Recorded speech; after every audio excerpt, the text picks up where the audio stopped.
27 जून 2025 रोजी दुपारी 4:30 वाजेच्या सुमारास शहरातील अरुणावती नदीपासून भगवान जगन्नाथ रथ यात्रा महोत्सवास आमदार अमरीशभाई पटेल यांनी सपत्नीक पूजा करून रथ ओढून रथ यात्रेस आरंभ करण्यात आला। सदर रथोत्सवाचे 30 फूट उंच रथ हा आकर्षणाचा केंद्रबिंदू ठरला, तर सदर रथ हा लासलगाव येथून खास बनवण्यात आला आहे। शिरपूर शहरात आंतरराष्ट्रीय कृष्ण भावनामृत संघ अर्थात इस्कॉन तर्फे शहरात पहिल्यांदाच भगवान जगन्नाथ रथ यात्रा महोत्सवाचे आयोजन करण्यात आले।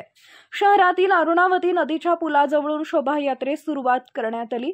सदर रथ यात्रा शहरातील बस स्थानक, गुजराती कॉम्प्लेक्स, 5 कंदील, बालाजी मंदिर, तरण जैन मंदिर, अंबिका नगर, करवंद नाका मार्गे शंकरनाना मंगल कार्यालय इथं सायंकाळी समारोप करण्यात आला। शहरात भगवान जगन्नाथ, भगवान बलदेव आणि माता सुभद्राजींच्या आगमनाने संपूर्ण वातावरण भक्तिमय आणि मंगलमय झाले।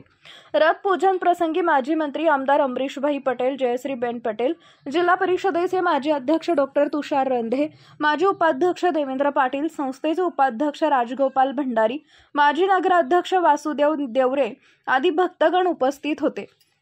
या रथ यात्रेप्रसंगी राष्ट्रीय स्वयंसेवक संघ, विश्व हिंदू परिषद, बजरंग दल, स्वाध्याय परिवार, स्वामी समर्थ केंद्र, श्रीराम समर्थ बैठक, गायत्री परिवार, स्वामीनारायण ग्रुप, श्रीराम मंदिर ग्रुप, वारकरी संप्रदाय, डॉक्टर क्लबचे सदस्य आणि इस्कॉनचे राज्यभरातील भक्तगण सहभागी झाले।